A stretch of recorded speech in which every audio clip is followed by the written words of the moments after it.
안녕하세요. 커피앤톡입니다. 오늘도 와주셔서 감사드리고요. 바로 사연 읽어보겠습니다.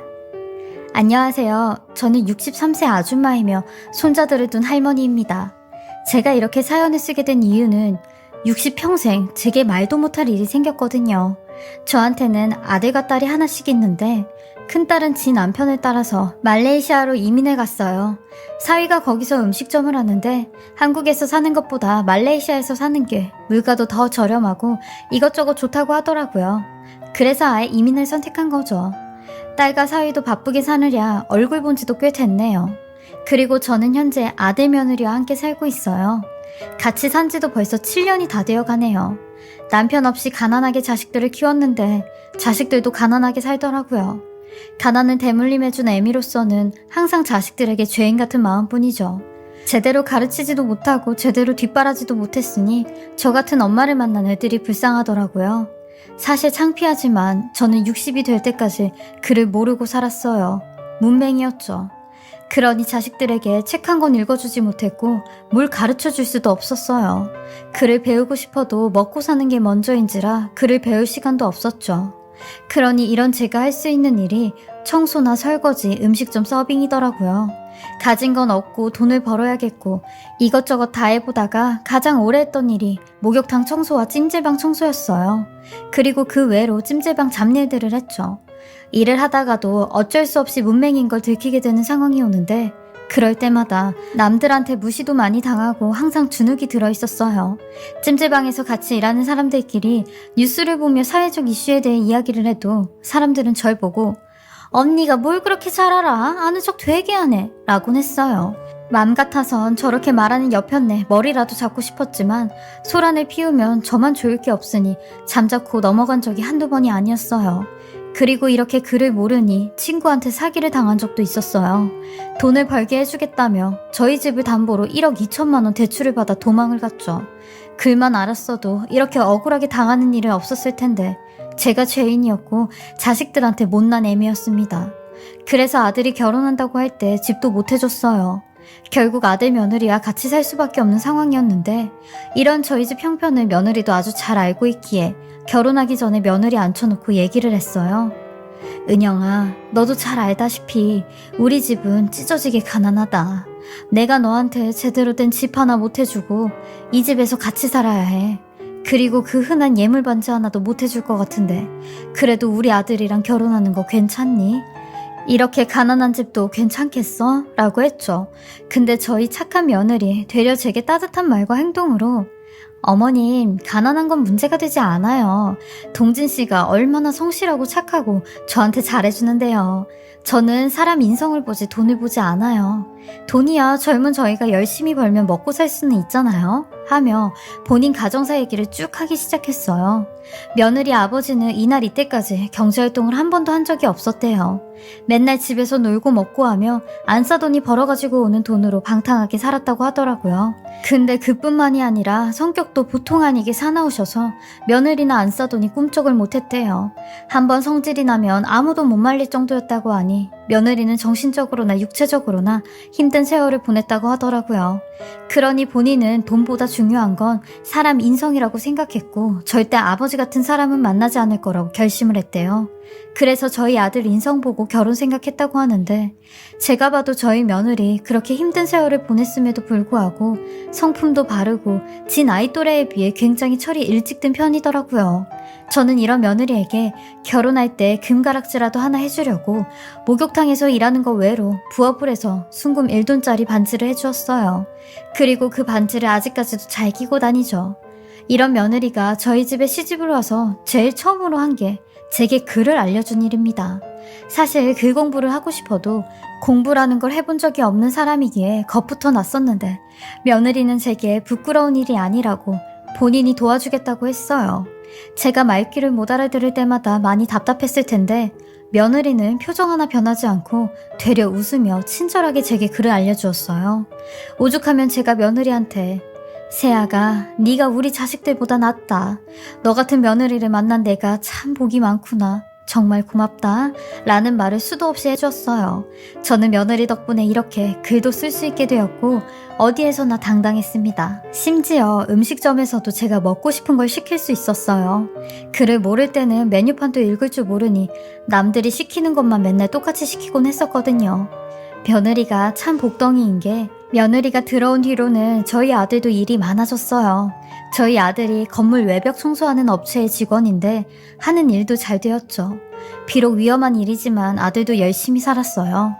그렇게 저희 아들 며느리는 아이까지 낳고 행복만 가득할 줄 알고 걱정 없이 살았습니다. 그런데 이런 행복을 시샘이라도 하듯 생각지도 못한 일이 일어났어요. 아들이 출퇴근용으로 오토바이를 한 대 끌고 다니는데 교통사고가 나게 되면서 하반신을 못 쓰게 되었습니다. 한 해도 무심하지 이제 막 살만한 저희 가족에게 또 이런 시련을 안겨주었어요. 그때가 저희 손녀딸 3살 되던 해였죠. 전 아들의 교통사고 소식을 듣자마자 그 자리에 털썩 주저앉아 버렸어요. 그 정도로 애미 마음은 하늘이 무너지는 기분이었죠. 며느리는 제 손을 잡으며 어머님, 새별이 아빠 목숨 건진 것만으로도 다행이에요. 새별이 아빠 다시 일어날 거예요. 그러니까 어머님도 희망 잃지 마시고 기운 내세요. 라고 했지만 며느리는 매일 밤마다 숨죽여 울었어요. 입을 틀어막고 우는 소리가 문 밖까지 새어나오는데 그 소리를 들을 때마다 저도 같이 숨죽여 울곤 했네요. 결국 저희 아들은 일어나질 못했고 침대 생활과 휠체어 신세를 져야 했어요. 그때 아들 나이가 35이었는데 정말 참담하더라고요. 국가에서 주는 혜택으로는 사는 게 턱없이 부족했고 그 짐을 저희 며느리가 다 짊어지었어요. 저도 계속 목욕탕 청소와 찜질방 일은 했는데 며느리는 투잡 쓰리잡까지 뛰어가며 살았습니다. 항상 녹초가 되어서 돌아오는 며느리를 볼 때마다 저는 염치가 없어 고개도 들지 못했고 며느리 눈치만 볼 수밖에 없었어요. 근데 이런 며느리가 어느 순간부터 제게 굉장히 쌀쌀맞게 대하며 신경질적으로 변했죠. 저도 이런 며느리를 100번 1000번 이해했어요. 저 같아도 그랬을 거니까요. 그리고 아들이 이렇게 된 지 딱 1년 만에 며느리는 소리 소문 없이 사라졌습니다. 이렇게 착했던 며느리가 제가 준 금가락지와 편지 한 통만 남긴 채 손녀딸도 지 남편도 두고 사라진 거죠. 편지에 그렇게 쓰여져 있더라고요. 어머님 보세요. 이제 글도 읽으실 줄 아시니 편지 남깁니다. 저 이 사람 이렇게 되고 1년 동안 죽어라 고생만 하면서 살았어요. 근데 생각해보니까 제 나이가 34살이더라고요. 아직 창창한 나이에 이런 집구석에서 아픈 남편 뒷바라지하면서 사는 거 못할 것 같아요. 사지 멀쩡했을 땐 어떻게든 살면 입에 풀칠이라도 하겠지 생각했는데 이젠 아니잖아요. 저도 더 이상 이렇게 구질구질하게 살고 싶지 않아요. 그러니까 어머님께서 새별이 좀 맡아서 잘 키워주세요. 그리고 애 아빠도 잘 좀 부탁드릴게요. 뭐 언제가 될지 모르겠지만 제가 사정이 좀 나아지면 새별이는 데리고 갈게요. 그러니까 그때까지 어머님께서 새별이 좀 잘 봐주세요. 그리고 제가 이 집에 시집 올 때 받은 금가락지는 두고 갈게요. 이거 보면 볼 때마다 이 집에서 있었던 일들이 악몽처럼 생각이 날 것 같거든요. 어머님도 이 반지 팔아서 살림에 보태시던가 그러세요. 그리고 도망가는 사람 붙잡지 마시고 찾지도 마시고 그럴 생각도 하지 마세요. 그럼 안녕히 계세요. 라며 글을 썼는데 침대에 누워있는 아들은 이 사실을 전혀 모르고 있었어요. 그리고 나서 알게 된 아들은 며느리를 찾겠다며 침대에서 바닥으로 떨어졌고 울부짖으며 현관문까지 기어서 가는데 전 그런 아들을 붙잡고 하염없이 울었어요. 며느리가 사라지고 며느리 친정이고 직장이고 싹 다 연락을 해봤는데 그 행방을 아는 사람은 아무도 없었습니다. 그리고 실종 신고를 해도 소용이 없었죠. 성인 실종은 범죄와 관련이 없는 이상 단순 가출로 본다고 그저 기다리라는 말뿐이었어요. 그렇게 3년이란 시간이 흘렀어요. 아장아장 걷던 손녀는 6살이 되어 유치원에 들어갔죠. 저는 손녀의 등하원 문제로 주말에만 목욕탕 청소 일을 나갔고 평일에는 부엌과 건물 청소할 바를 했어요. 몸이 10개라도 부족하게 살았어요. 그러던 어느 날 손녀의 하원 시간이 또 늦어져 헐레벌떡 손녀 유치원으로 달려가고 있을 때였어요. 저 멀리서 보니 손녀딸이 또 유치원 놀이터에서 혼자 앉아있는 겁니다. 제가 이렇게 늦게 손녀를 데리러 가면 가끔 유치원 선생님들이 손녀를 놀이터에서 놀게 두더라고요. 어차피 바로 앞에서 보고 있어서 상관은 없다고 하는데 저는 그런 손녀의 모습이 마음이 아팠죠. 그래서 다급한 심정으로 신호등만 켜지길 기다리고 있는데 아니 세상에 어떤 허름한 옷차림의 사람이 울타리 밖에서 저희 손녀딸 머리를 쓰다듬고 있는 겁니다. 그리고 이내 사라져버리는데 저는 깜짝 놀라 기겁을 하고 손녀딸 이름을 부르며 뛰어갔어요. 그리고 손녀딸한테 아까 그 사람 누군데 새별이 머리를 만지고 있냐고 했죠. 그러니 저번에도 한 번 본 사람이라고 하는 겁니다. 그리고 젤리도 주고 갔다고 하는데 전 순간 가슴이 철렁 내려앉았고 순간적으로 그 사람이 며느리라고 생각이 들었어요. 그리고 유치원 선생님한테 가서 2번 다시 손녀딸 놀이터에 혼자 두지 말라고 했습니다. 그러니 저희 손녀딸이 하도 보채는 바람에 그랬다며 죄송하다고 하더라고요. 저는 제 느낌이 맞다고 생각이 들었고 또 나타날 며느리를 미행하기로 마음을 먹었습니다. 손녀한테 물어보니 남자인지 여자인지는 모르겠는데 말투가 여자라고 했어요. 그리고 한 3번 정도 본 것 같다고 하는데 저는 믿져야 본전이다라고 생각했고 그 다음 주 똑같은 요일에 같은 시간대에 저 멀리서 숨어 지켜봤어요. 근데 며느리의 모습은 볼 수 없었고 몇 번이나 허탕을 친 뒤 딱 2달이 지난 후에 며느리의 모습을 다시 볼 수 있었어요. 허름한 옷차림을 하고 유치원 울타리 밖에서 서성이는데 언뜻 그 모습이 며느리가 맞았습니다. 그렇게 한참 동안 그 주변을 서성이더니 발걸음을 옮기기 시작했죠. 저는 그 뒤를 쫓았습니다. 며느리가 버스를 타러 가는 모습을 보고 그 옆 택시 정류장에서 택시를 잡았어요. 그리고 며느리가 타는 버스를 따라갔습니다. 이윽고 도착한 곳이 시골 마을이었는데 저희 동네와 얼마 떨어지지 않는 곳이었어요. 제가 사는 곳이 지방이긴 한데 시골 마을보다는 조금 도시화된 곳이었거든요. 아무튼 며느리는 그곳에 내려 또 다른 버스를 타고 한참을 갔어요. 저는 혹여나 들킬까봐 몸까지 숙여가며 택시 안에서 며느리를 뒤쫓고 있었죠. 그때가 겨울때라 벌써 5시가 되니 해가 저물고 깜깜해지고 있었어요. 며느리는 그 저녁에 어느 마을에서 내려 산 쪽으로 올라가고 있는 겁니다. 저도 지금 생각해보면 겁도 없었죠. 무조건 며느리라는 집념 하나로 그 어두운 곳을 숨죽여 따라갔으니까요. 하지만 되려 날이 어두운 탓에 며느리 눈에 띄지 않았어요.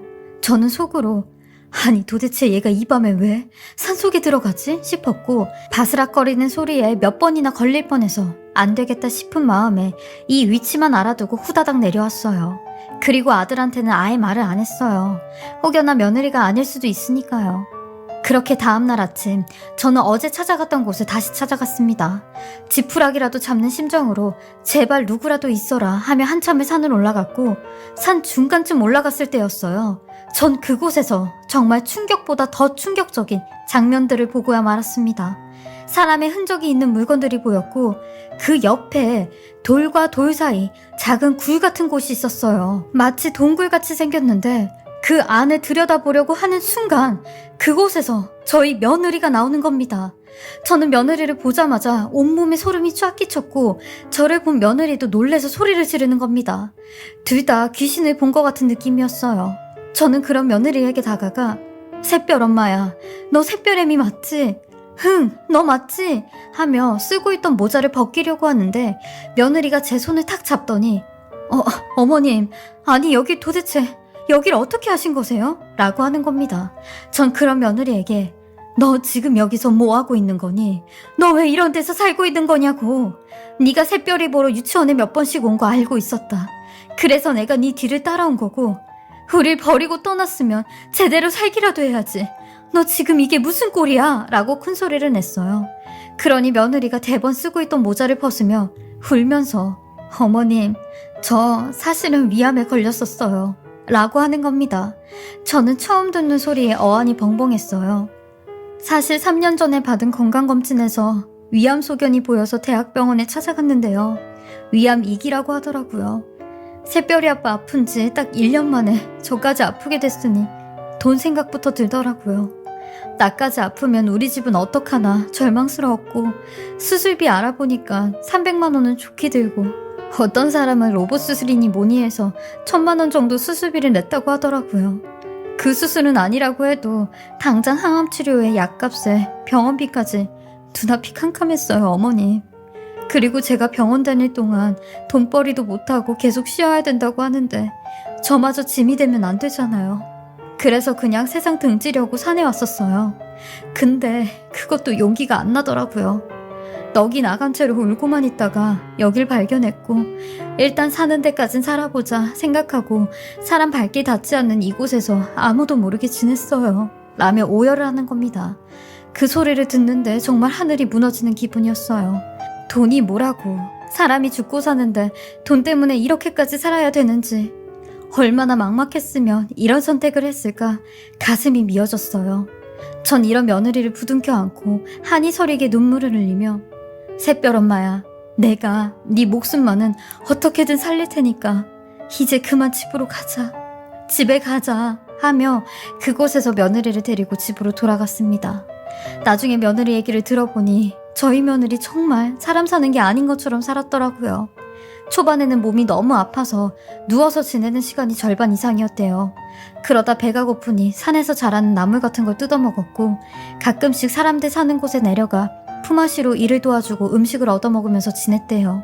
그렇게 3년을 노숙자나 다름없이 산 거죠. 다행히 겨울에는 혼자 사시는 독거노인 할머니네 집에서 일 도와주며 얹혀 살았대요. 저희 아들도 이 얘기를 듣고 오열을 하며 내가 죄인이야. 내가 사고로 갔었어야 했는데 그럼 돈이라도 나왔을 텐데 라고 하니 저희 착한 며느리 끝까지 그런 소리 하지 말라고 하더라고요. 그날 정말 아들, 며느리, 손녀 그리고 저까지 넷이서 얼마나 울었는지 모릅니다. 그리고 제일 중요한 며느리 병원을 찾아갔어요. 저희 동네가 워낙 지방 시골이라 며느리가 검사를 받았었던 대학병원으로 갔죠. 근데 생각지도 못한 결과를 듣게 되었습니다. 세상에, 며느리의 암세포가 3년 전보다 2분의 1이나 줄어들었다는 소식이었어요. 이 소식이야말로 하늘이 저희 가족에게 내려준 선물이었어요. 며느리 담당 교수님도 기적과 같은 일이라며 수술하고 항암치료 잘하고 관리도 꾸준히 하면 완치가 가능하다고 하시더라고요. 기적, 정말 기적이 맞았습니다. 가난하고 아들은 사고로 저렇게 되고 며느리까지 아팠는데 이런 저희에게 시련이 아닌 기적이 싹텄다는 생각에 기분이 너무 좋아 주책 없이 눈물이 났어요. 며느리는 제게 감사하다는 말만 연신해대는데 저는 내가 한 게 뭐가 있냐고 했어요. 그러니 며느리가 그 얘기를 하더라고요. 며느리가 시집올 때 며느리 부모님이 두 분 다 안 계셨거든요. 그래서 결혼하기 전날 제가 며느리 보고 저희 집에서 와서 자라고 했어요. 혼자 있다가 결혼하러 가면 외로우니까 전날 밤 나랑 같이 있자고 했죠. 근데 그게 참 고마웠대요. 그리고 결혼해서 같이 살면서도 제가 엄마처럼 본인을 챙겼다고 그게 너무 감사했다고 했어요. 며느리와 저, 그리고 저와 며느리 둘 다 이심전심이었던 것 같아요. 그렇게 따지면 제가 며느리한테 더 고마운 것들이 많았죠. 저는 제가 벌어둔 돈 며느리 병 고치는데 아낌없이 쓸 생각입니다. 우리 며느리 끝까지 잘 이겨내서 완치했으면 해요. 완치할 거라고 믿어요. 제 60평생 이런 일을 겪게 될 줄은 꿈에도 몰랐는데 인생이 한 치 앞을 볼 수 없듯이 제 인생도 참 기구하다 생각을 하여 이렇게 사연 보내봅니다. 남은 인생 동안 후회 없는 삶 살면서 열심히 가족들과 최선을 다해 살려고 합니다. 제 사연 들어주시는 분들도 저 같은 사람 보면서 힘든 일 다 이겨내시길 바랍니다. 항상 건강하시고 행복하시길 바라겠습니다. 지금까지 사례자분의 글을 읽어보았는데요. 정말 따뜻하고 애절한 고부간의 이야기인 것 같아요. 서로가 서로를 생각하시고 사랑하시는 마음이 대단하신 것 같아요. 며느님도 그동안 고생 너무 많으셨는데 힘내셔서 수술 잘 받으시고 건강해지셔서 완치하시길 소망하겠습니다. 그리고 사례자님 가족분들도 항상 행복하시고 좋은 일만 가득하시길 바라겠습니다. 지금까지 커피앤톡이었습니다. 오늘도 제 채널을 봐주셔서 감사합니다. 저는 다음 영상으로 또 찾아뵙겠습니다.